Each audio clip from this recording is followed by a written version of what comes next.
we were winners, and suddenly we were losers, and it stung a bit to be on the receiving end.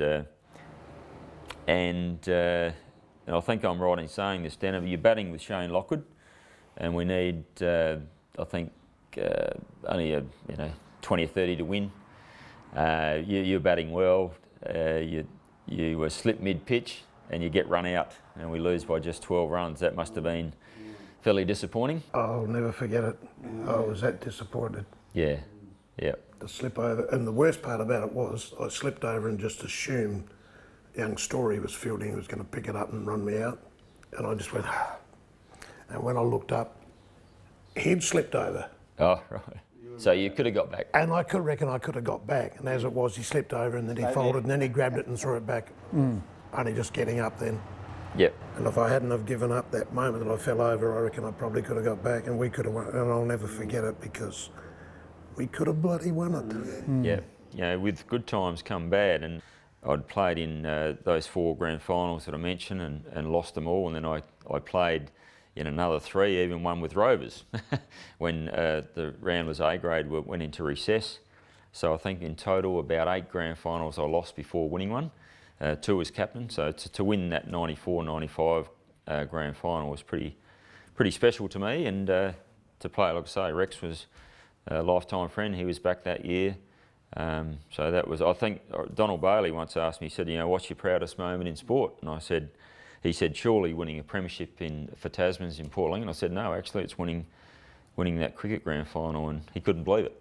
He said, surely football's got to take precedence over cricket. And I said, no, it's dear to my heart. And now, you won just the one game in 91, 92, and prior to the start of the season you lost several players, including Daryl Mason.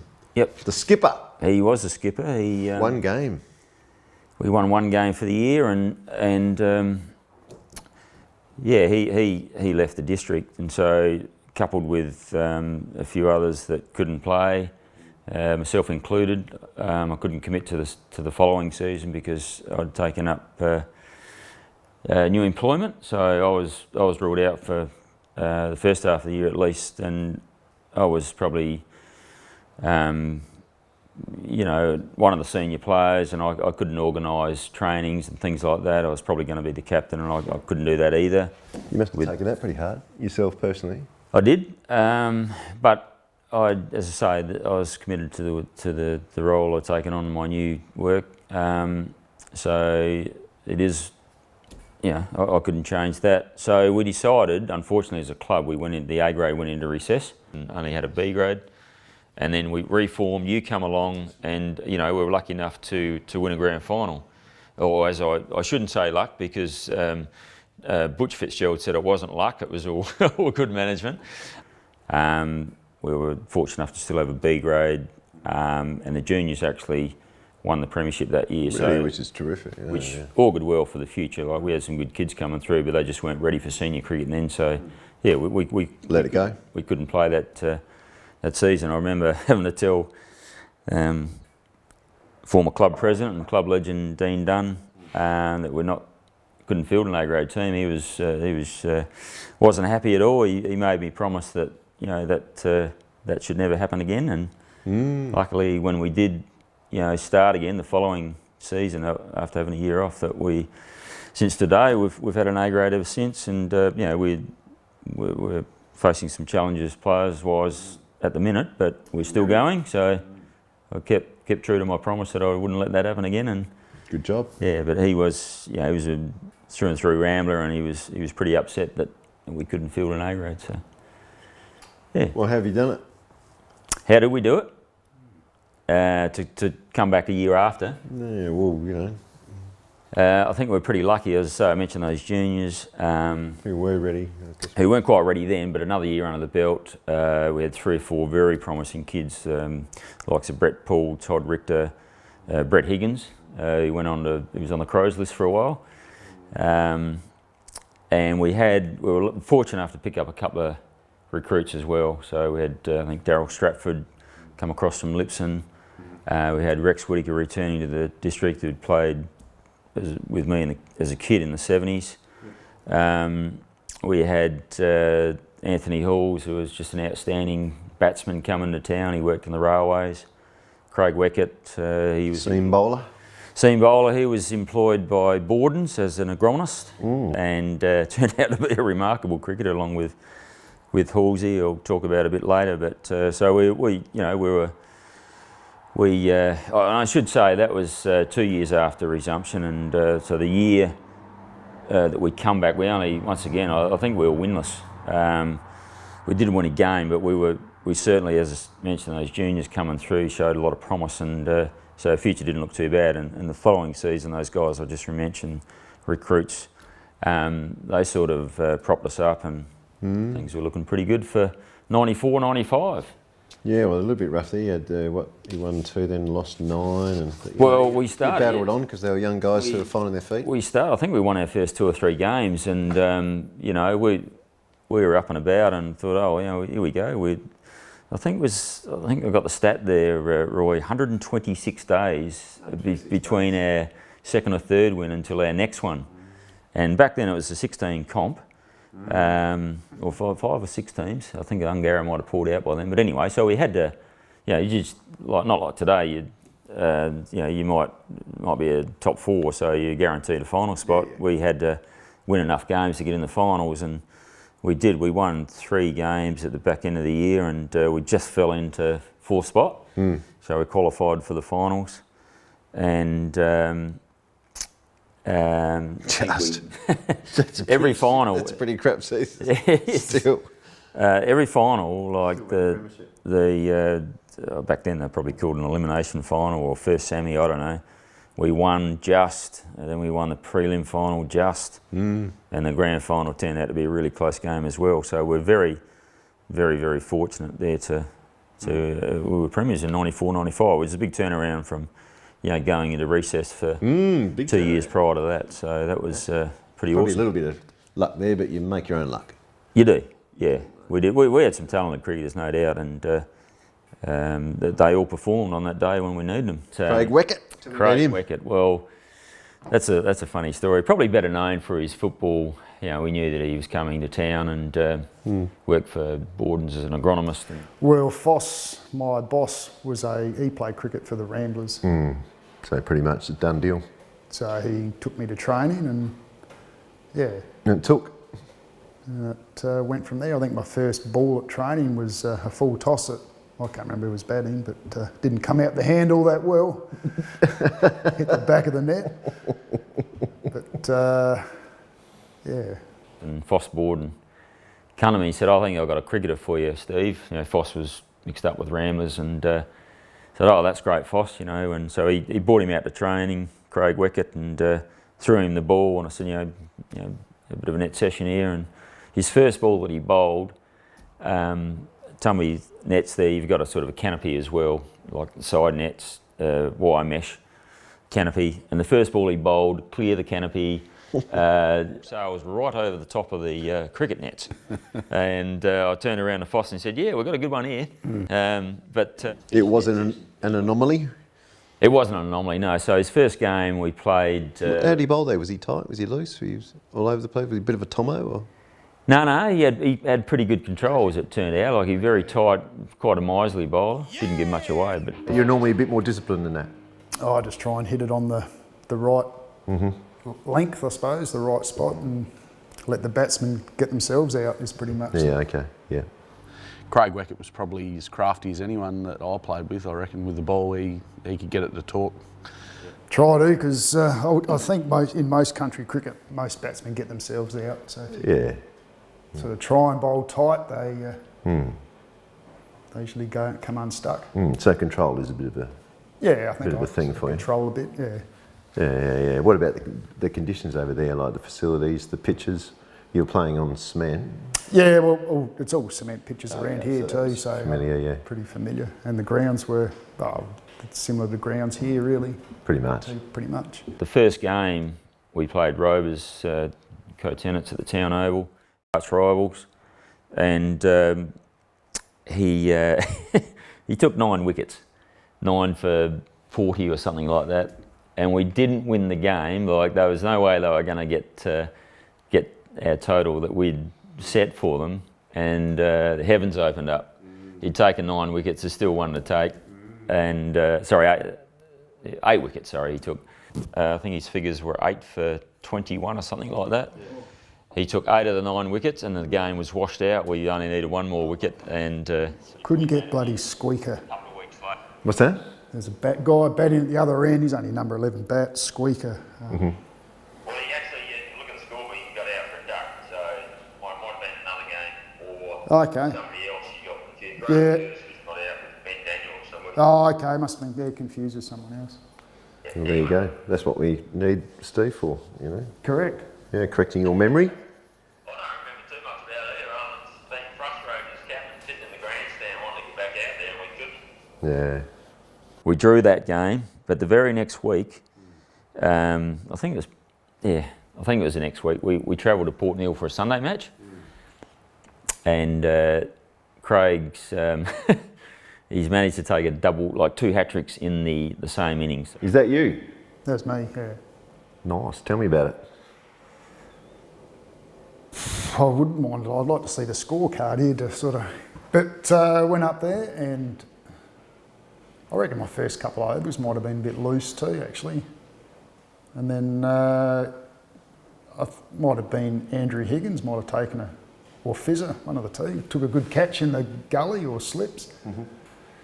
And I got another 2 after that, and then took the second hat-trick later on in the spell. So yeah, it was quite a remarkable day. The old cricketing gods looked upon me and Smiled? smiled. Has it happened before? It happened since? I've been on hat-tricks before, but haven't taken them since. Yeah. Oh, so it was your only 2, and they happened in the Same game. So that's 2 separate hat-tricks, 6 wickets, took another 8 for the match. Andrew Prime, Chris's older brother, would remember that game because he was playing in it. And yeah, Was one of the victims, or? he might have been. Well, there's a fair chance. He took 8 wickets again, but yeah. So 2 to that day. I'm sure somebody's done it somewhere in country cricket, but certainly not in this association.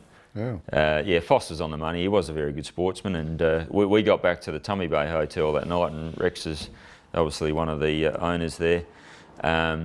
And Rex pulled out all this alcohol that he could find that needed to be drank, and we obliged and had a very good night. Well, I got the okay to clean out the old muck in the, I reckon it'd been done in Roger Dunn's era, Lambrusca and some old sparkling red and all that, and I reckon the aftermath was boys out either being sick or in bushes or something like that. Yeah, Halsey, he'd had stuff all over him, and the place was just a mess. It wasn't pretty. Yeah, and I think I might have been one of those casualties, but you know, some really good cricketers there, and anyway, we won the year, so that was the main thing. And what about the finals? Like we won that first final, obviously, and then. Yeah, so we had 3 finals. They were all close. So the first one I think was against Rhodes, and it was up at Port Neal. That's right. Yep. And it was only bloody couple of runs in that. I think Todd Richter or somebody made a half century, and Halsey got a 50 in every final. Yeah, he batted well. And Todd Richter made a couple of useful contributions in both lead-up finals. And the preliminary final was, I think, Powerful Ready hit the winning runs. Oh, And we were, Pete. it Yeah. was a close one against Lips, and that was a tummy. And there was an association game there, an A2 against Lincoln. Yeah, he took another 8 there, I think. It might have been 9, I reckon. Could have been 9. Yeah, I think you're right, actually. So I've got that as well. So I'll send it to you shortly. Fantastic. Good. All right, beautiful, man. We're having a good old chat here. It's good. That's good. We'll talk to you in 15 minutes. That's the service, isn't it? You guys in Adelaide or in Red Hill? Or? Red Hill. Yeah. Oh, Kalunga. Kalunga. It's beautiful too. Have you been here, Stevie? Sorry? Have you been here? No, I haven't. Beautiful. I've gone through there, but- Leafy. It's got a river. Is there any water in it? It would be There's at the moment. a few water holes. Yeah, right. Well, It's beautiful. We'll have to catch up with my next drive to Adelaide. I think so, yeah. Call in. You probably don't remember too much about that Port Neal trip because we got on it afterwards. No, all I remember of that one is, we're going back to the pub and Rex giving away all the stuff that he hasn't sold for the last 15 years. And, Yeah, we drank some absolute bloody poison, yep. and we paid for it the next day. I remember waking up in my cricket whites. Well, they weren't white, they were quite maroon. So you did have a good year yourself, though, with 600 runs? Yeah, I did. I by memory, I think my first 5 games didn't yield a lot of runs, maybe 25. And I think, just when's your next run going to come from? But I was very fortunate that year to partner a guy at the top of the innings by the name of Anthony Halls, who I mentioned earlier, just rocked into town, and I was afforded the opportunity just to, build an innings where he was a free-flowing batsman, had all the shots, one of the better country cricketers I've seen, I would say, and so I could just sort of pace my innings, and I was lucky enough to score some runs. And how did he come to town? He worked in the railways, and Back when there was one. got wind of him that he'd rocked up. He's a bit of a, like with all due respect, a bit of a loose cannon. He liked his beers on a Friday night, even a Saturday morning before the game. He'd generally have a couple of pints before he went out to bat, and I didn't. I was captain of the team, and I didn't want to muck with that. Whatever worked for him, like he did that in the first couple of games. He might have peeled off under. And I said, well, if that works for you, you keep doing it. But yeah, definitely. Yeah. I remember Rexy Whittaker coming out to training one night, saying, look, I've got this guy that he's in the pub, because Rex worked at the pub, Publican then, Tumby Hotel, and he said, there's this guy that he wants to have a game of cricket. And I said, come along to training. So anyway, we're having a field. Back then we were trying to get more professional, so we were actually, what do you call it, you actually a game simulation. So there's guys batting at both ends, you got the field set, and I'm at point. Rex walks out with this Halsey, and he said, and we're walking across, and he said, oh, Steve wants you to meet Anthony Halls. And just then somebody smoked the ball out the point where I'm fielding, and Halsey's just walking through, and he just put out his hand, it's stuck, and I thought, he's got some, he's got some good reflexes, this guy. And then when I saw him bat, I thought, oh wow, this guy's got some talent, and he did. Lucky that he played for us. Rest is history. One of my favourites has definitely been Anthony Halls, bruv. Just an absolute freak of nature, really, pretty much. What that man could do, 10 pints in and wearing a North Melbourne Guernsey underneath his cricket top in 40-degree heat. It just, an unbelievable guy. He would have peeled off a lot of runs for us if he hung around, but 94, 95, I was 14, I think. Halsey's just smacking him around at Port Neale, and he just started walking off, and everyone's like, I must need a drink. So me being the young fella, run him out a drink. So I ran him out a drink. I said, what are you doing? He goes, no, I've had enough, bruv. Go and pad up. And he's just like walking off. And everyone's like, so I've come scuttling back in, and they're like, what's he doing? I said, he's had enough. And they're all like, what do you mean he's had enough? He's 140 or 130 not out. And it wasn't even drinks. And they're like, what do you mean he's had enough? I said, he's had enough. He's retiring. But going back to then, like, he was the type of guy that wanted to make sure, he said, you go and pad up. He didn't say, go and send the next batsman in. He was encouraging of a, young talent, and that really stuck with me. And he's up there with the next year we went to Port Neale, and we decided to go on a little bus trip after Port Neale. By that stage, I think I was 16, Paulie 17, and anyway, the bus was pulled up, and bus driver was like, well, there'd be no drinking, no smoking, no nothing. And me and Paulie are up the back seat next to Halsey, because Halsey was their idol. And next minute he's hanging out the bus smoking something, and the bus conductor's just absolutely tearing everyone a new arsehole. And anyway, off we went to Arno Bay pub, and me and Paulie were sitting up there drinking schooners at 16 and 17 years of age, and got home at about 2 o'clock in the morning, and woke up at about 7 to go to Woodner to play under 17 Shell Shield the next day. She was a tough day at the office the next day, and so there a couple of good memories. Coming back from Ungara, we used to go via Mark Casey and Cody. We go via Port Neale and get a pizza from the Port Neale shop, and John Richardson rocking up to Ungara with the largest sombrero you've ever seen on a cricket field, and absolutely taking a one-handed screamer first ball, his eyes weren't even open, and you know, that's some of those days you just know. The final got Sammy Newman out because dove away to his right and it stuck, and I just, you know, those sorts of moments, and you just go, well, yeah, we're on here. Like, it's just going to happen today.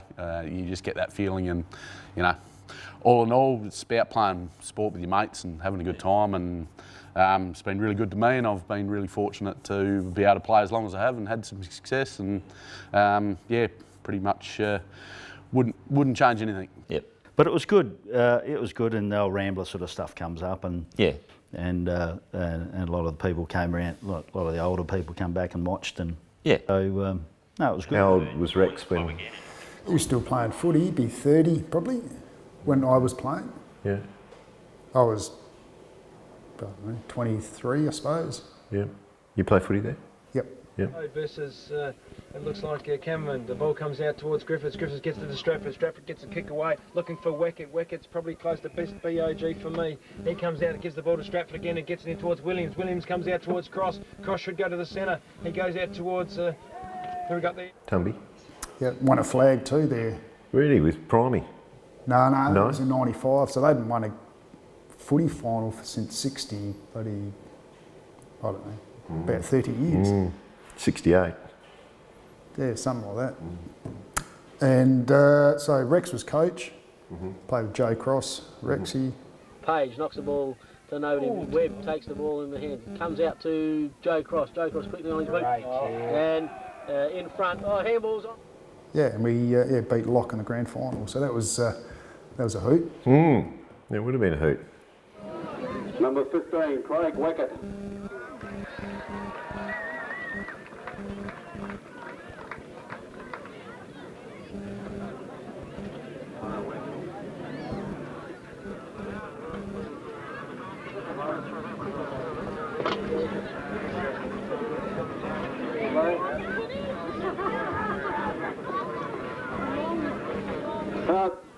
Thanks very much, ladies and gentlemen. First off, thanks very much to Locke. It was always two of the tougher sides in the competition. It was going to be a pretty ding-dong affair. What's on the ground stays on the ground. We'll have a beer with you later on. And this gentleman here, Webb broke his nose. Webb is not very happy at all. This is on. Well, this is on, and here, and this right in front of the poetry team. They've come from everywhere. There's There's some haymakers going here. This is not good for Great Flinders footy. And it's on here in front of us. In the she's an all-in, mate. She's going again. The trainer got over. This is all in here. This is a shocking scenes in Great Flinders footy. And the umpire. Tumby play. Number 11, that's Higgins. Yeah. For Tumby Bay got to hit high, but... Congratulations to Tumby Bay, the top side in the league, 4 premierships, and I think we better stay there, lads. It tastes nice, doesn't it?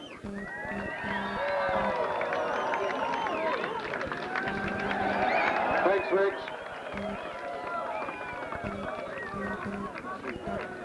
We good to go, Roy? Or? Yep. All right. Rex, you first played for Ramblers in the roundabout 75, 76 as a young junior, and you played in 2 premierships out of the 3 in the hat-trick of premierships that we won. What's your recollections of those early days? I mean, myself personally, I think I'm around about the same era, and like David mentioned, you get to the game early.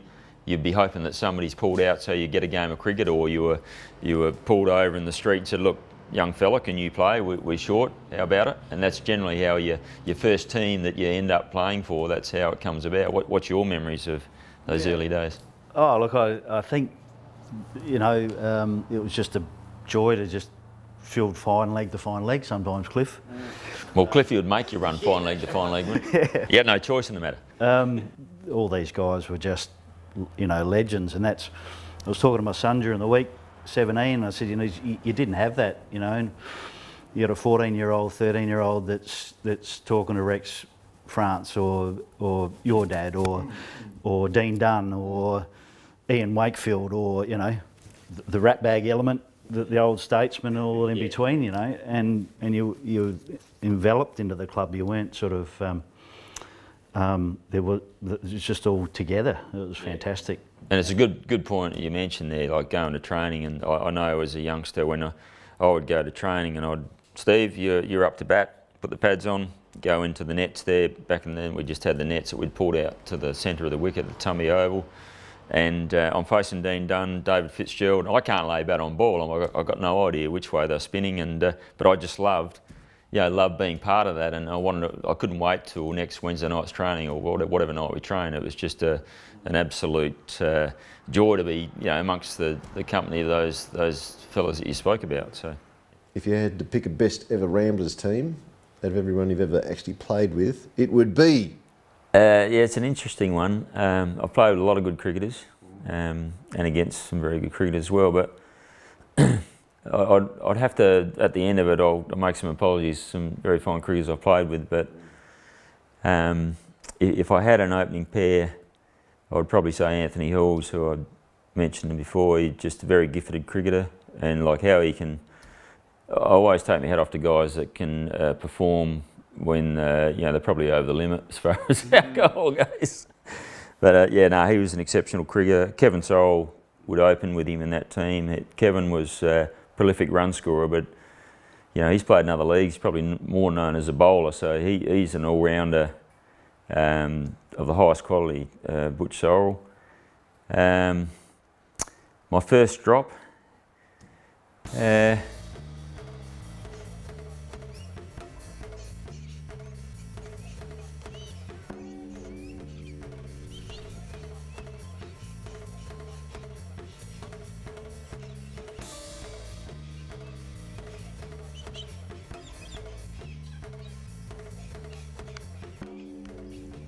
shadow of doubt. Probably when this guy retires, he'll be probably known as the best cricketer that probably ever played for Ramblers. He's just an outstanding batsman, and that's Joe Walker. He'd be my first drop.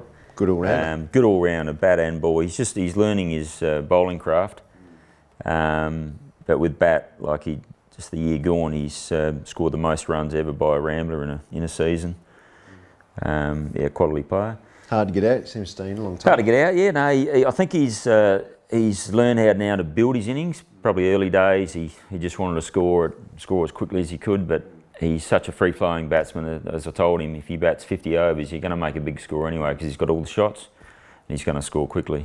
So I think he's learnt that you can't just go out there from the word go and expect to be your timing's off some days, this, that, and the other. And now if it's ball's out to be hit, he'll still hit it, but he will learn to be more patient. I think it's key for him. So how old is he now? Shit, he's only in his mid-20s still. He's got a lot of sport ahead of him. So he's a quality sportsman. Once you get past that knee injury. Yeah. Joe, as captain of the Great Flinders team of a couple of years ago. Oh, Great Flinders, Morlock Shield, he was captain. He should have kept going. Riley Maitland there picks it up, can't take. Goes back to Eastern Air. They're moving to Kenny, moves the ball back. Looks like Rakawasa again, kicks the ball long, looking for Sid Masters. He can't take it. Levi Brown catches it, gets a handball across. And that was Joe Walker there, looking forward. And that looks like Geordie Hine, is it? He takes a good mark there, Barra. Yeah, it's a Geordie Hine on just outside 50. He's looking for Northcock. He's going to fly for it. Oh, that's a mark. That's a great mark. Yeah, he was captain, and unfortunately he's been cruelled by injury this year with a season-ending ACL. Oh, is he? Poor. Yeah, so he's out, and he won't. He'll be right for game one next year, and possibly a bit of cricket towards the back end of the season. But yeah, I mean, he's philosophical about it. He's young. He's got plenty of football ahead of him. It happens. But boy. No, he seems like a good lad too. Yeah, he's a regular EP player. Yeah, he's won a couple of best and fairest for the club, and he's a gun. Yeah.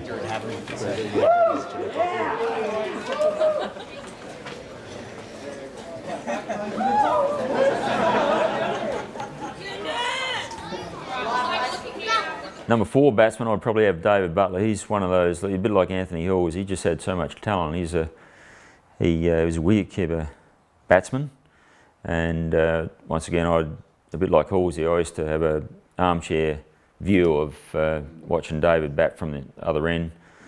He just had all the shots. He would take the bowlers on. We had some really quick bowlers back in that area when he was playing, and he wasn't frightened to pull, cut, hook.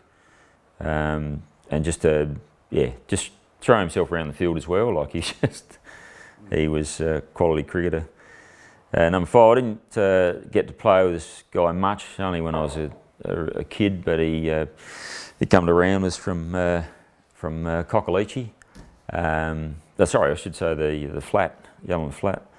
And he was an EP cricketer. And he come to Ramblers. He come across to play football actually. And who are we talking about? Ian Hartree. Horace Hartree. Just a gun. Bat, ball in the field, one of the best fielders I've seen. But a really... I think I might just move that over here. Actually. Yep, a really attacking batsman. Yes. And he actually was a premiership captain for Ramblers as well, so a good tactician with it.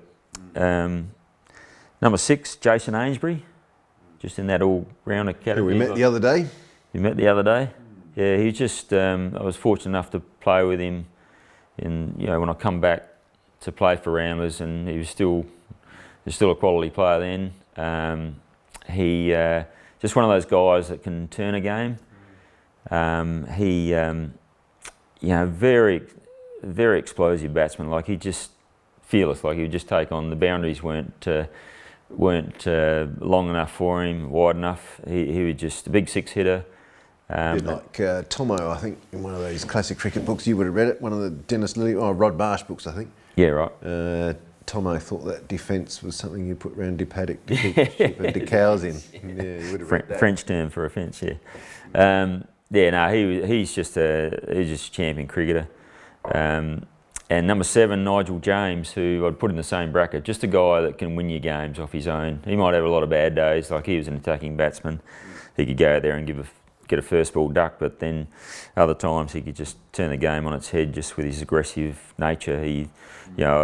I remember opening batting with him, and I'd say to him, get your eye in. First ball, she's attack. So I just gave up after that.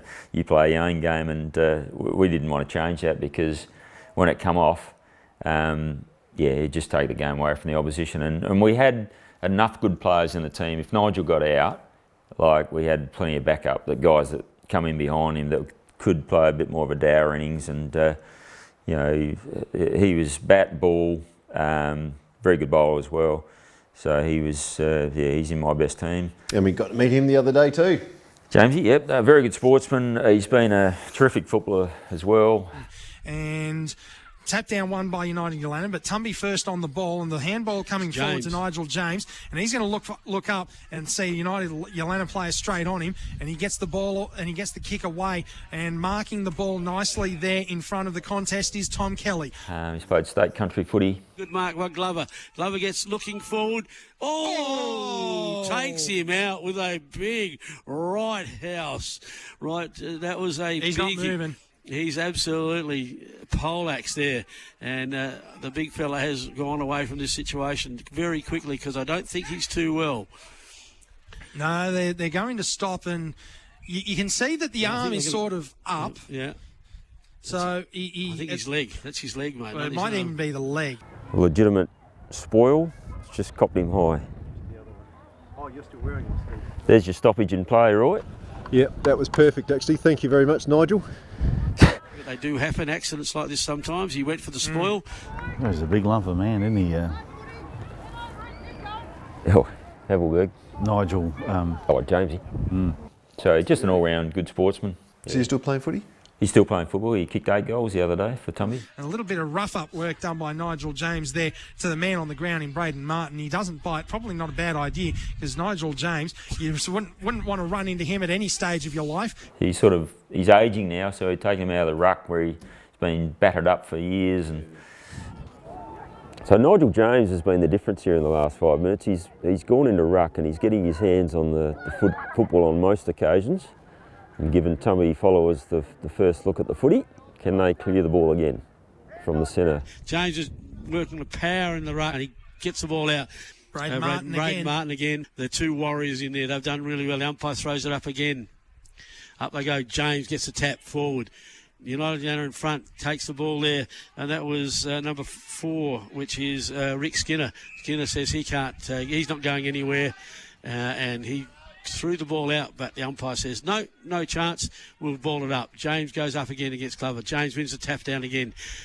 Cave the umpire says, what's he going to say? No. He's still getting battered up. Calderwood seemed to have received a high one there, but he's not rewarded with a free kick, and there's going to be a bounce up by the controlling umpire.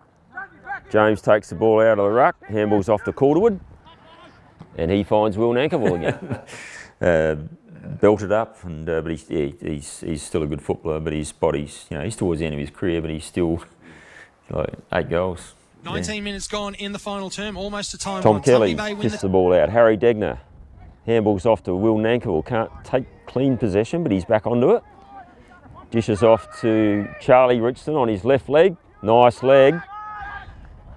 Ball fisted away by Yolana. Matty Hartwood might have been taken high there, and he's got the free kick. So he's got another chance here for Tumby. Kick the last goal. Not an easy kick.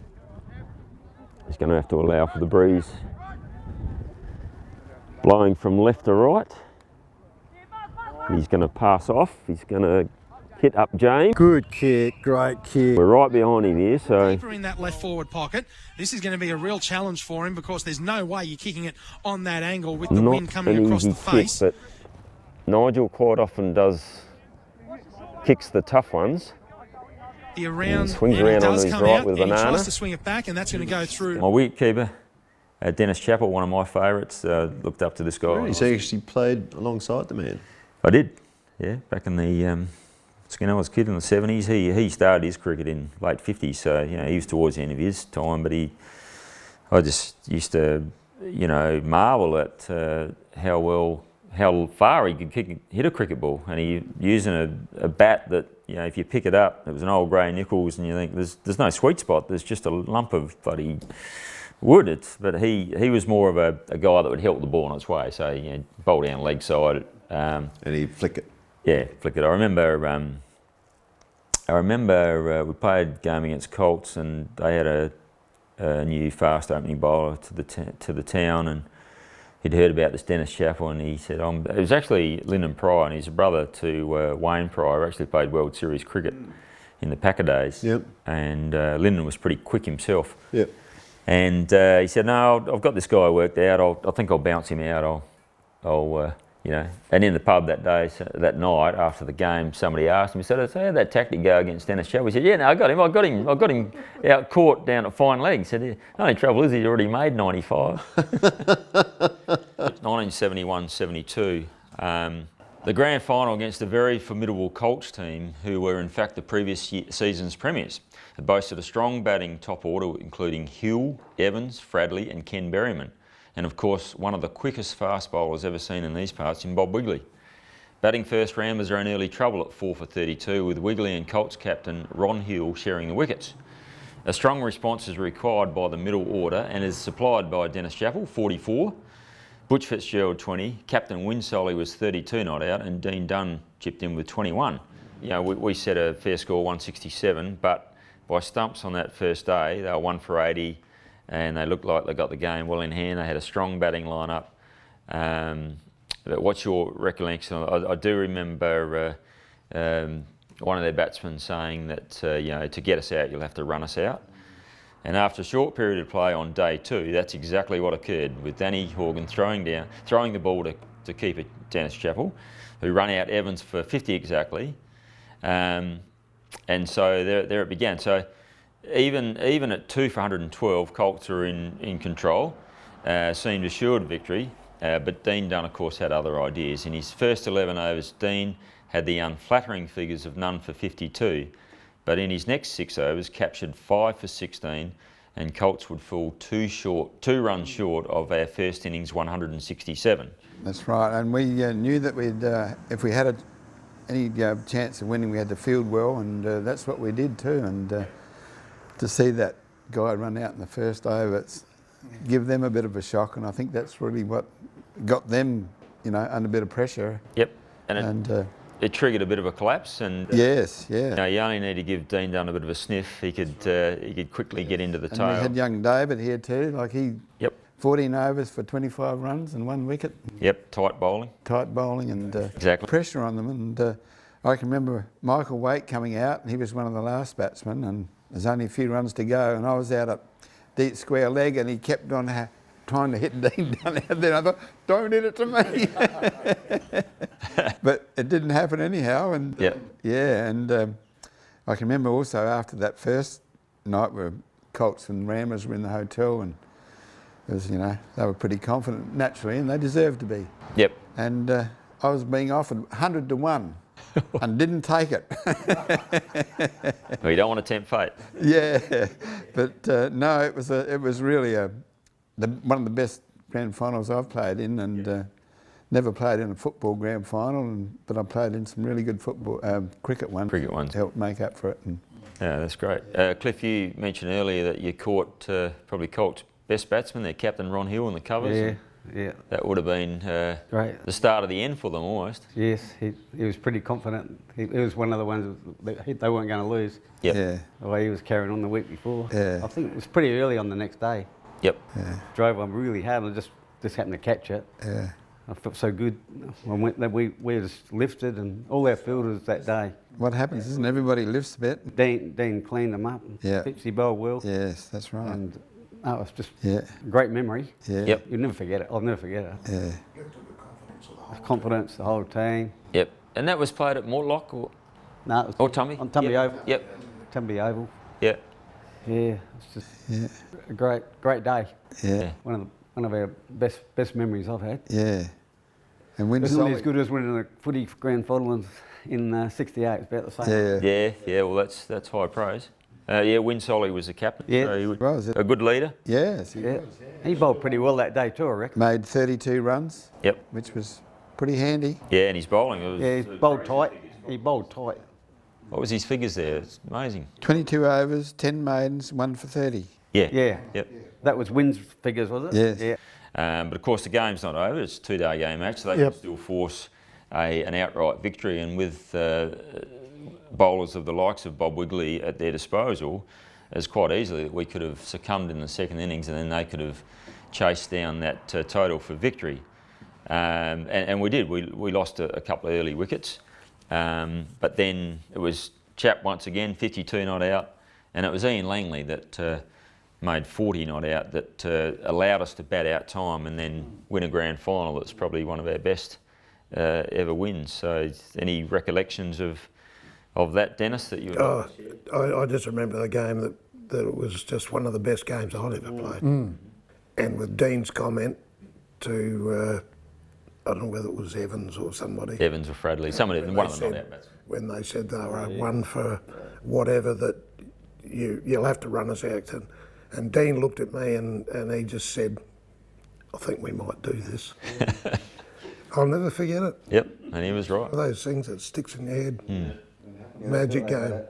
They had it won. I can certainly remember that side of it, what Dean said, like there, and I think it arced everybody up, and I thought, these boys, they think they got this one, and we're pretty cocky, no doubt about that. Yeah. Yeah. The only other thing I remember of that match is, Bob Wigley bowled me for naught, but I think I moved away from the crease towards the umpire, and I think I let him hit the stump. The square leg umpire, that is. Square leg umpire, and I remember that too. Yeah. Because he was quick, pretty slippery, but. And as I say, they would have still been pretty confident that even though they felt lost on the first innings, that they could still win the game. So, pretty memorable victory. Because they did have a very good side. You go through their batting side, and it was undefeated, and the previous year they won the premiership. So, yeah, they were confident, and we won. So that would have been a great time. I've got an article here an email that I received from Brian Bell, and some of the goings on after on the night of the I might know something about celebrations, and I might just quickly read a bit from it. He's saying, I'm thinking about the night that we won the premiership in 71-72 and the events that followed. We were celebrating pretty well at my place down at Shrams, and Barney France decided that we would ride a push bike, me on the front handlebars, he says, down to the jetty and have a bit of fun. You may not remember, but at the time the Department of whatever they called, the Department of Marine and Harbours or whatever they called, well, Tumby were trying to save the jetty from them dismantling it because of the upkeep of the jetty was getting out of control, and they were planning to pull it down. So this, of course, upset the locals who organised a watch committee to be stationed there, and whenever the government workers came along, the watch committee would sound a siren to alert the locals to come down to the jetty to keep it safe. The siren was, by way of a tractor stationed at the end of the jetty. Win Solly, the then captain, had said all week that if we won the premiership, he would sound the siren. Well, it wasn't Win, it was Barney and me. And at about midnight on the Saturday night, we let her rip. Not thinking anyone would actually come, much to our surprise, quite a few cars rolled up, including the local copper, Rio Humphreys. Barney and I hid, and Barney tells me it was hidden under seaweed, like a couple of school kids, to the sounds of Rio yelling out, "We know it's you, Win Solly, come on out." Things settled down a bit after a while. Barney and I rode back to the party and continued with the celebrations, although I have a funny feeling that we went back and did it again at about 1 a.m. Then, of course, Don Tram threatened to kick us out unless we kept quiet or moved. So move we did to the racecourse, where my oldest, most respected team member, Butch Fitzgerald, proceeded to light a fire with a scorebook. Can you enlighten us, Barry? Is that fact? I don't know about that scorebook, but I know the siren was pretty right. Yeah. And you hit under. I thought we were walking home from from the hotel to go up to Butch's shack, and I said to Billy on the way, I said, let's give him a bit of a burst. So, and they had this whistle, or sort of an instrument he'd put on the exhaust. Yep. And to rev the tractor up, and it would make this screeching noise. So you had to do it 3 times, and that was the call to everybody come. So and down they come. Down they come. They were quick. And you were hit hiding under the seaweed. Yeah, we got under the seaweed. There's a big lot of seaweed there. Yeah, and they took a bit longer than they thought. come down pretty close to us too. Rio was with the torch looking around and couldn't find you. Shorty waits. Come on, we know it's you. But we hung out and we didn't tell anyone for, I reckon, 20 years at least. Yeah, right. And of course, Shorty Waite was he would have been the opposition in the finals. He was, yeah. He probably was hoping you're going to get locked up. Probably, yeah. We remain competitive for the next few years. In the mid-70s, apart from making the grand final against Rovers in 74, 75, there would be no more success until 76, 77, when the team, aided by the recruitment of Ian Hartree from Yallina Flat, who was an EP player and very well respected, assembled a very strong outfit. Hartree was well respected, as I mentioned. He could bowl at a sharp pace, and his fielding was of the highest calibre to complement his batting. He was just an outstanding all-round cricketer, wasn't he? Yeah, no doubt about that. And he proved that we had our 50-year celebrations. Yes. And Lyle Swaffer was batting, and I was fielding next to Horace, and he said, "If I don't do anything else this day, I'm going to catch him."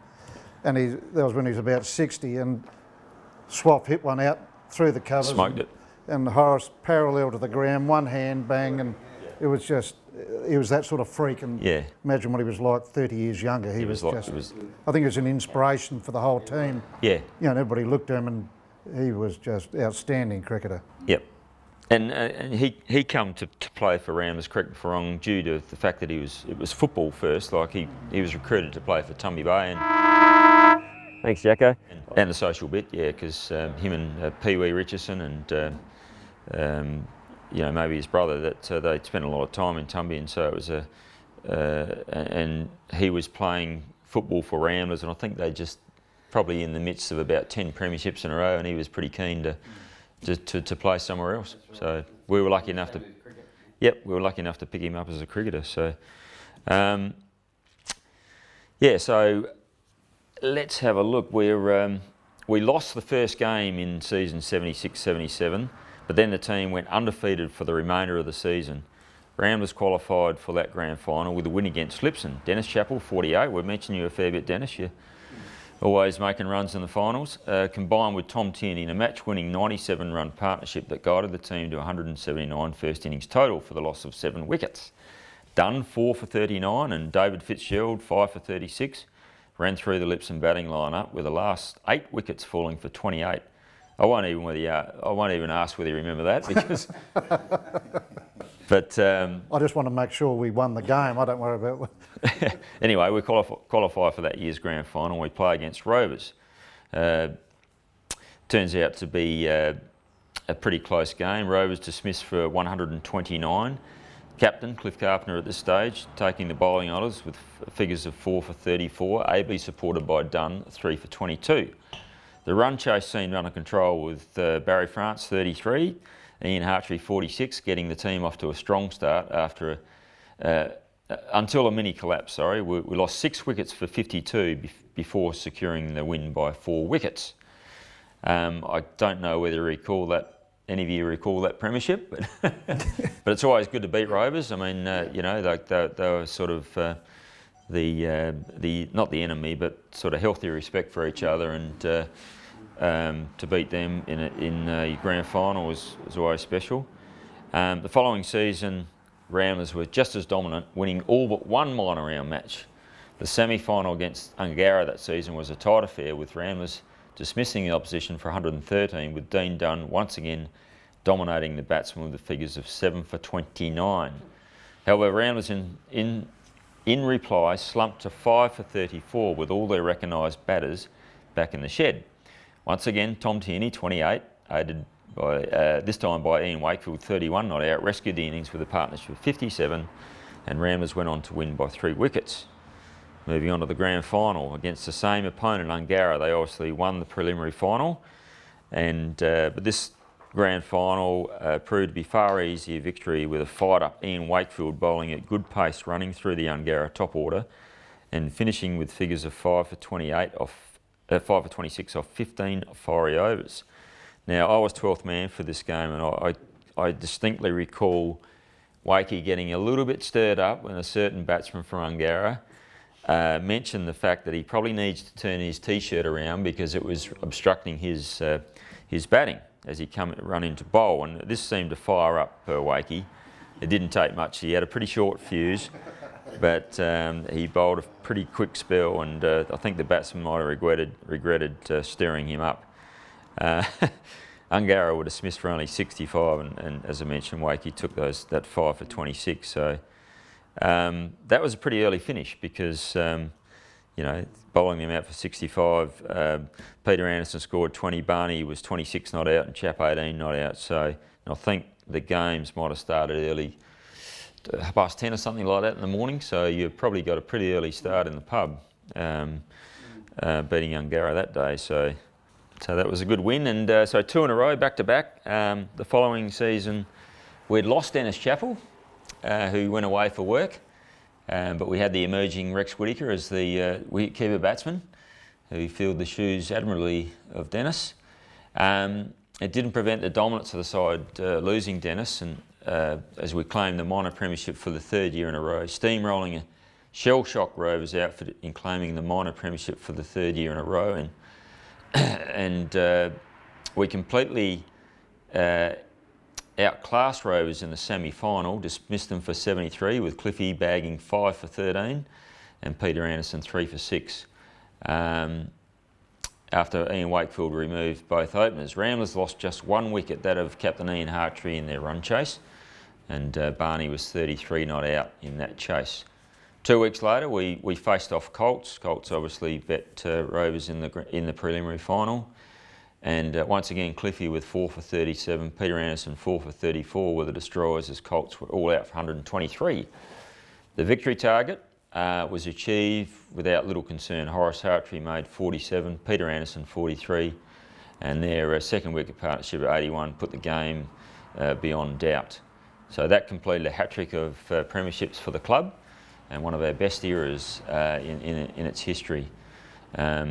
Although we were well, actually, I'll just talk about that. I mean, obviously winning 3 in a row, there would only be a couple of other occurrences where there'd been a hat-trick of premierships, and you'd probably have to go back. I think that was the first hat-trick since the 1930s, so that was a good achievement for the club. And as I say, we've touched on all those good players that we had, and it was no surprise that we had some success. So I don't know whether you had any comments in and around that day, but it would have been a pretty good area to play in. They always stood up when they're under pressure. Yep. And as we know, playing in grand finals, if you can handle the pressure and then the steady guys like Cliffy with his bowling and Dean. No wonder there was a few premierships there. And yeah. But you got to earn them. You don't get, as we know. I didn't want to mention the fact I was captain of 2 of those other losing ones, and it still hurts. Yeah. You know what I mean? You got to earn your stripes and earn those premierships, which makes it even more special. Yep. Yeah, it was Rovers were more a team of individuals. Yep. And good individuals. Yes. A good side. Mm. But to gel as a team, you really need to be a social team. Everybody's got to know and enjoy each other's company. Yeah. Well, if you go through those results, you see that there were some guys mentioned regularly, but there's also guys chipping in when we needed runs and needed a wicket taken. It didn't matter whether you were batting 10, 9, 8, 7, 6. Everybody was valued as a player in the team. Yep. And that makes a huge difference to a team. But like it was probably the end of your guys' era. I think you all played for another couple of years, but getting towards the end, David, he played until 91, 92. Yeah. I think Dennis, you might have been the first one to retire out of the group, other than Dean Dunn, obviously. But yeah, I can't remember what year I retired. I mean, you were still winning batting aggregates and that, and you were But there were young guys coming through that weren't getting in the side, and let's face it, they had pretty good innings. So you pull out and let these guys do it because hey, they're the future. Well, I know personally for me, I think it was Barry and Dennis and possibly Cliff that they tried to talk me into captain. I thought, I'm a bit young for that. I'm not sure whether I'm up to it, and they backed me in, and I think they continued to play just to help me out. Yeah. Barry was still opening the batting, and it was a big leg up for me because I'm sure if they stopped playing, I would have been all at sea as a captain, but it gave me the confidence to be able to do the job. So I can remember having talking to, I can't remember who was captain at the time, about you opening the batting. Oh, yes. And I don't think you were that keen to do it. And I just said to the guys, hey, you got young fellas here that if they do it, they're going to get the experience. Mm-hmm. I think you might have batted opening batting for that season, and the following season you said, I really don't want to open the batting. But it gave you the experience. It did. You became a lot better batsman, I reckon, because of it. Yeah, well, it did. It certainly helped me. But I did see myself as, later years, that's all I wanted to do was open the batting, and it might have been because of that. But I then become more comfortable being, number 4 or 5. Yeah. Early days where that best suited me, but certainly as I got older and I started captaining, I saw it as being, like it's a 50 over game. Mm. Let's maximise the amount of balls you can face, and you gentlemen would know that if you're batting 4 or 5, some days you wouldn't get a bat. Yeah. So I didn't want to go to cricket and not have a bat. Well, he's the only guy I've seen to stand up to Donald Bailey, who reckons he lost one game, I reckon, and Donald reckons he missed a few, and you see Donald wouldn't back down, and Steve said, well, I've never been wrong yet. Yeah, one of those. No, it was but like to play most of my career with the one club, and to many great memories for the Ramblers Cricket Club, and playing with you gentlemen. It was, as I say, you were my idols and you inspired me. I didn't start playing cricket until a late age. I didn't play junior cricket. I used to sail. We would sail Lincoln on Saturdays with Vic Fowler, and then we'd do it all again on Sunday here in Tumby. So I didn't play much junior cricket, and then when I got my opportunity, which was with the Ramblers Cricket Club, I was drawn to it with looking up to you gentlemen, and it was a privilege to play with you. So Jap was just he'd take the game on, and I think in our early interviews we mentioned Deo Langara, where Tom Tierney shared a partnership with him over probably nearly 100 runs, and Tom contributed 6. We played Lipson and they made about 200, and we were 5 for 53. All our guns, Horace and Barney and Peter Anderson, they're all out. I think we were chasing Angara's score and we were in a bit of trouble, and Tom Tierney joined Dennis Chappell at the crease. So there. Yep. And I think Tom contributed about 4 runs of the 90-run partnership, and Dennis Chappell scored a ton. And yep. hit 6 after 6 and Dennis Chappell was in, and he said, we can still do this, there's lots of overs left. He said, you just got to stay up your end, hold one end up. He said, I'll try and get the runs. got round was over the line. That was one memorable match. Hold that thought a sec, because we're going to put this up. All right.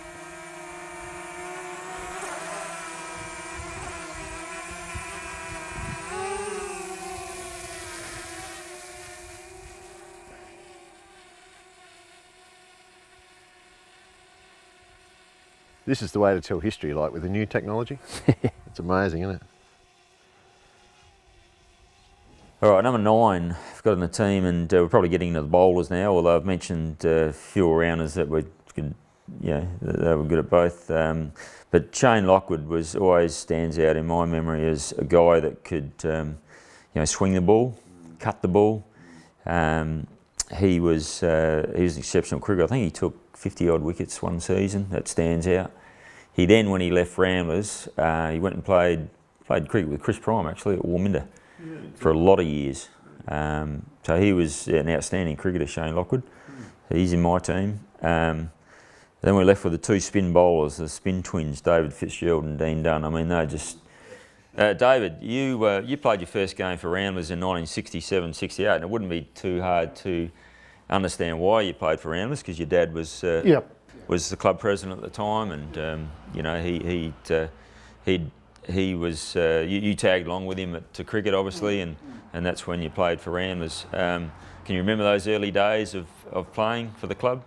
Well, what I can remember about that age is when, different to these days, we used to rock up to cricket an hour early just in case someone got injured or whatever. So we used to love fielding, and that was because we used to spend all summer throwing rocks and and then just any chance you got an opportunity to even just field, let alone bowl or bat, and I mean things have changed a little bit these days because but it was just a great upbringing in the club, and you idolised all those that started playing, and it was, and certainly as I went on after that, I did get, like everybody, you get asked to play for other clubs, but couldn't have picked a better club to play all my games there. It was fantastic. Yeah, that's good. And leg spin. Why leg spin? Why not a fast bowler? Well, I've even asked Dad. I think at the time when, I remember in primary school I started when I was at Ungarra, and we used to play inter-school things, and we had a lot of, those days everybody wanted to be fast bowler, and I thought, well, I wasn't even getting a look in, so I thought I'd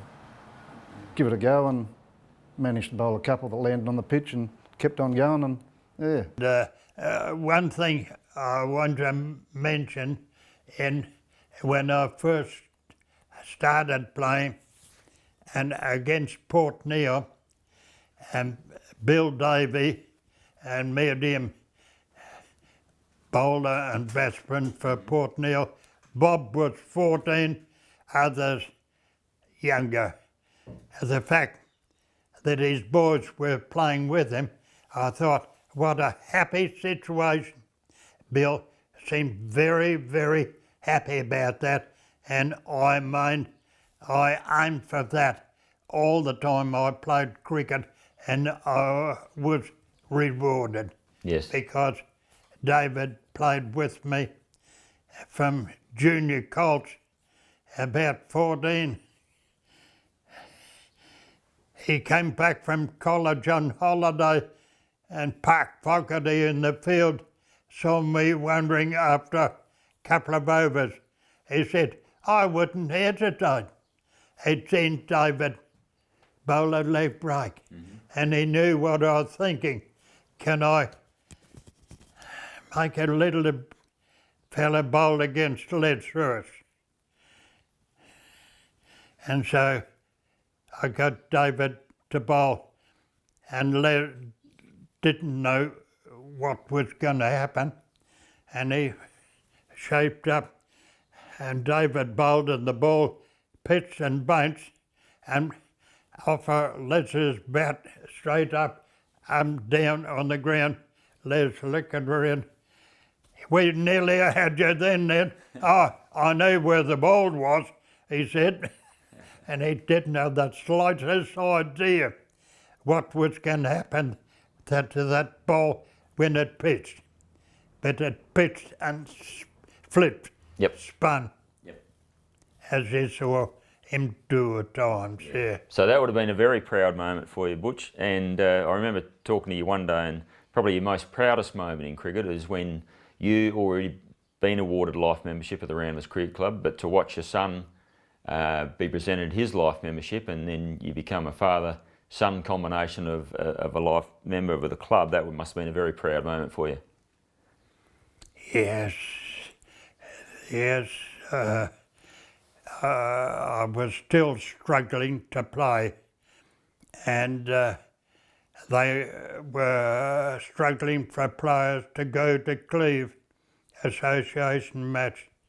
And so I was at the selection meeting when the team was picked, and the others said, well, Butch, are you willing to be skipper of this team?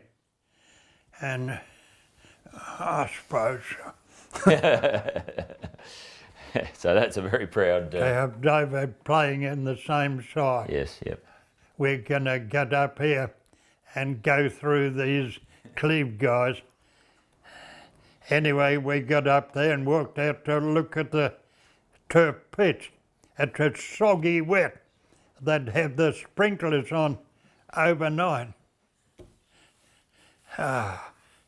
Absolutely useless to a spinner. Yeah. Useless. Only bowler, not a fast bowler, but a medium pacer who could just move the ball a little bit that far off of, you know. So they put us in, and we didn't make a very big score, and we ran second. But could have been worse. Yep. Yep. They were good guys. Adrian Masters was the skipper of the team against us. Yep. Spoke nicely to us. I think I forgot to respond, probably. Anyway, that was a game in history that I'm proud of. Yep. So lots of proud moments. And as I said, were you? Can you any recollections of David when he received his life membership? Was it a club function or a wind up or? I rather missed the question. Well, sorry, so one of your proudest moments would have been when David received his life membership. Oh yes. Yep. Do you recall that when he received yes, his life membership? In the Tumby Hotel. Yep. No doubt you were there. Well, possibly. And Bugsy Cromer was skipper, and he asked me if I'd come forward and take this life membership badge to David. Wow. So I pinned it on David's shirt. Very happy occasion.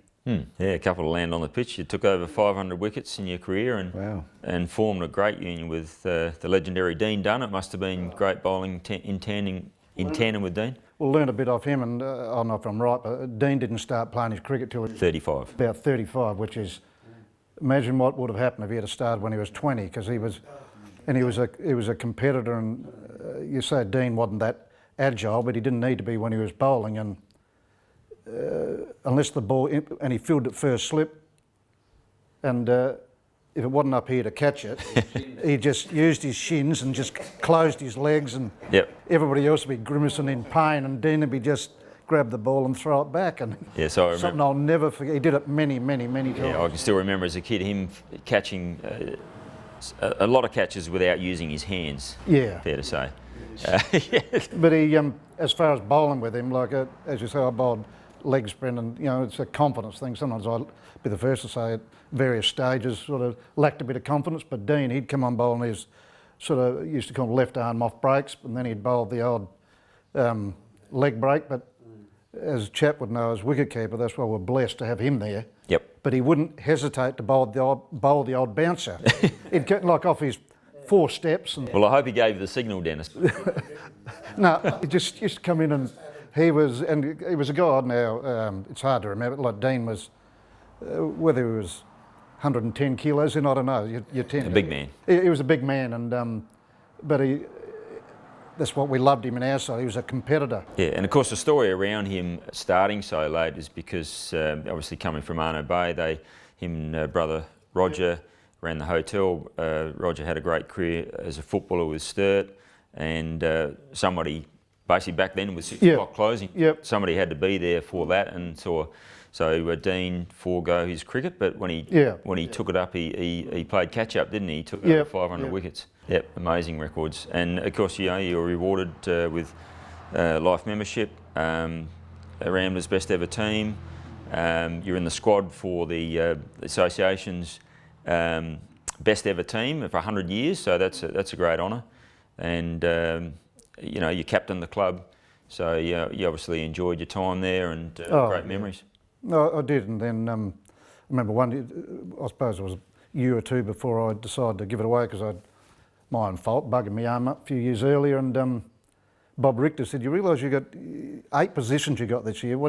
About time you handed." No, of course, like anything, no one else would put their hand up for certain jobs, whether it be a statistician, treasurer, or whatever. But you did it because we love the club. Yep. And there's certainly, there's many a story, but one story that when you talk about opening batsmen and all that, we went through an era after Barney, I don't think was here, but we had a guy, who's fairly well built, Peter Redding, and he was he used to open, and we had Matthew Duffield bowling. Remember that? And you reckon that what's his name? The Indian guy the other day. Pujara. Well, he was I thought of him because he copped off Duffy, hit him. I don't know how many times. How many times in the ribs, and no protection. No protection at all. And he was, helmet? It was no helmet. Just all bone. And whether it was the same night, he was still in pain when he happened to hop on a barbecue when it was lit. Any of that night, I don't know, but it just brought back. He was, and whether that was stupidity or just you're playing for Ramblers. No, they were great fun. Yeah. No, they're good memories. Yeah, no, thanks for that. We can probably now, I don't know how we do this, but, and I'll speak to you later, Rex, anyway, separately probably.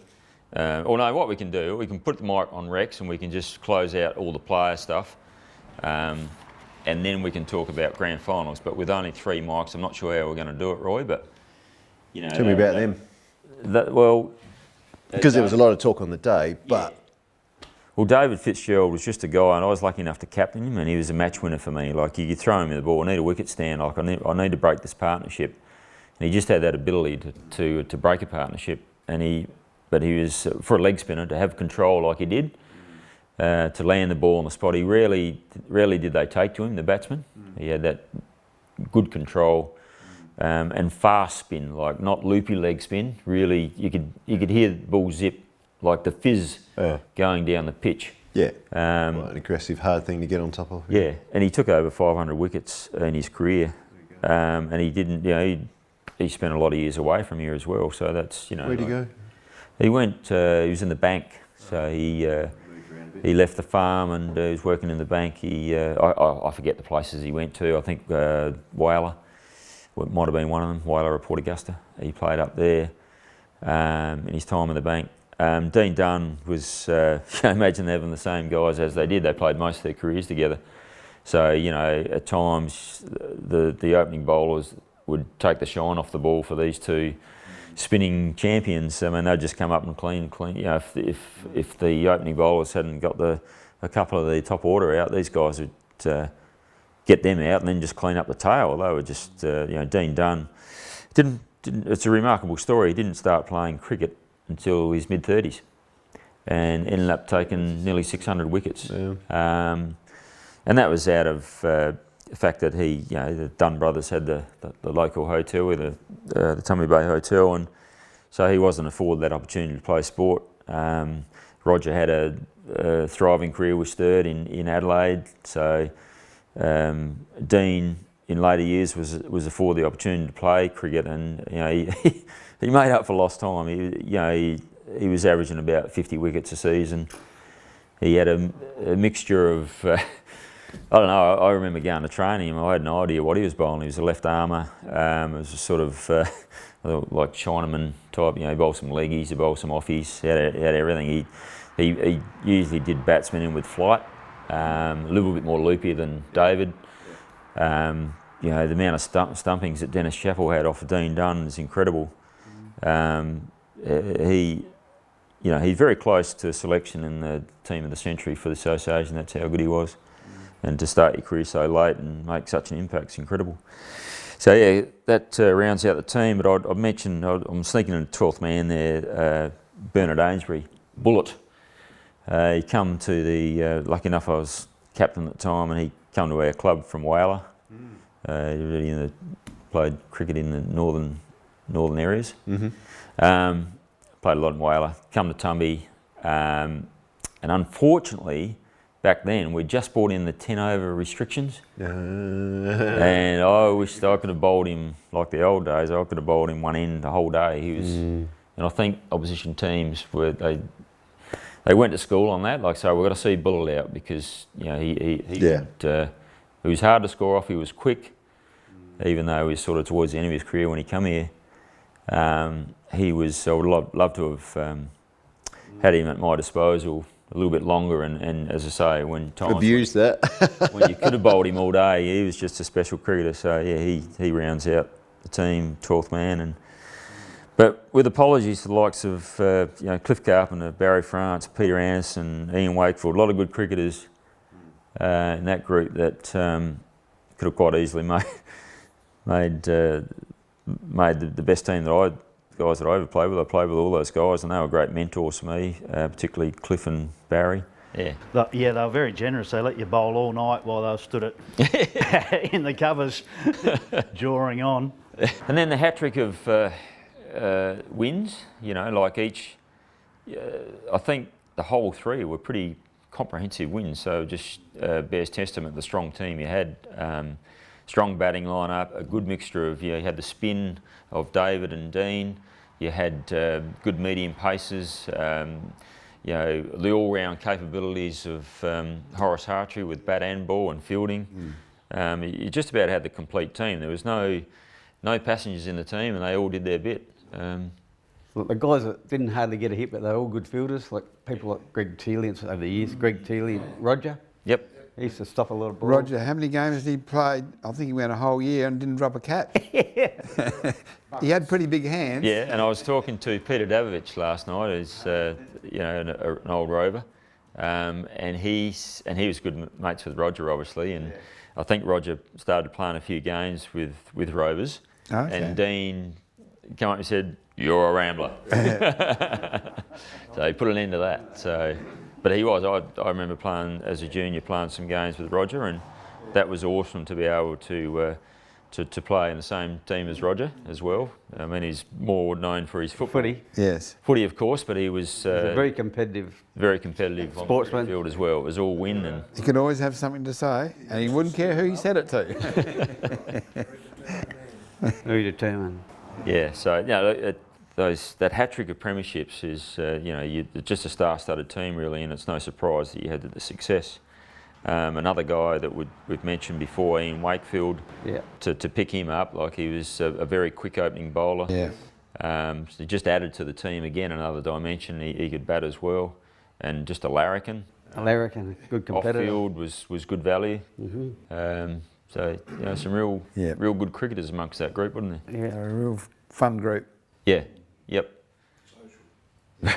Very social.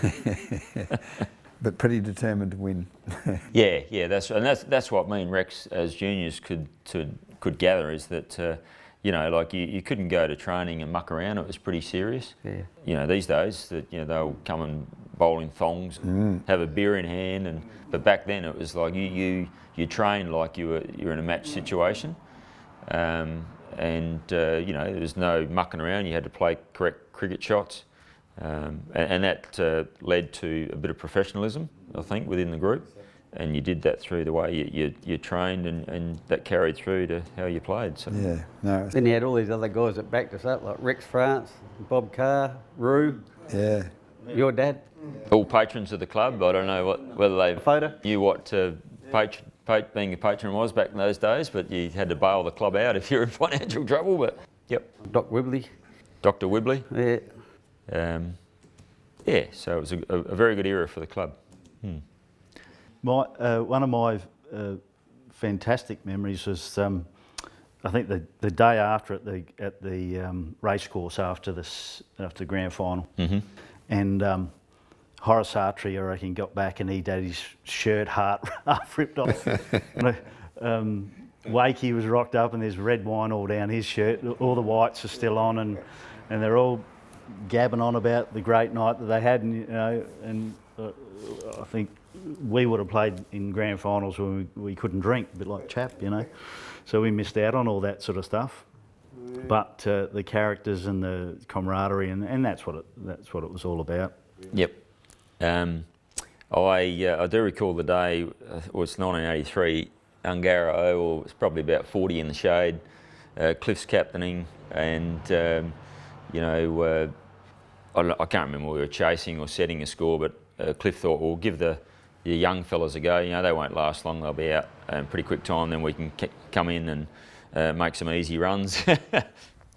Rexy Whitaker and myself, we were the only young fellas, and Cliffy Carpenter put us in to open the batting, and we put on a record partnership of about 140 odd. I didn't contribute many, but I think I might have made a half century, but Rex made 100, and he started cramping up after that innings, and ultimately couldn't celebrate his century in the pub with the other boys. Spent most of it in a salt bath. So Rex tells the story. Rex does tell the story. So you make your first ton as, I don't know, you might have been 18, you're certainly of drinking age, and but unfortunately you didn't get to celebrate it because, if I recall correctly, you spent most of the night in a salt bath because you were cramping up, and yeah, so you want to tell us a bit about that. Well, it was a pre-season football on the Friday night before, so we sort of had a fairly big run, and Ungara was about 40 degrees, I reckon, and yeah, I think I just took to the Chap method, and they were all pull shots or sweep shots, really. So just lucked that one out. But I think, and then Cliff was, I think he even gave me a bowl. I think we bowled afterwards, and then started getting dizzy and had the rest of the afternoon off, sitting with ice on my bonnet. But when I got home, I got cramp everywhere. We had an outdoor bathroom then, and I was stuck in there. The only relief I could get was turn the tap on hotter water, and then I couldn't turn the tap off, so I was scalding myself. And Stephen Jenkins was walking past going to the pub for tea, so him and his whole family heard me yelling out. They come in and he lifted me, he picked me up and put me inside, so and drank salt water, and I was sore as buggery for the next year. And all these boys were drinking your champagne? They were. To celebrate your 100? Without a second thought, they were. Yeah. Not that I could have knocked over a champagne or a yard of beer. I don't think I was up there. Fantastic. All right, good on you. Now I can turn it off. Yep. That's Rex, fantastic, well done. Good job, good memories. Thanks, Derek. Oh, far out. Bloody cold. We've got to get in those club rooms and have a Steve, fantastic. Now let me grab those microphones. Yes. Yep. Ooh, and then I'm going to have to get a port into me.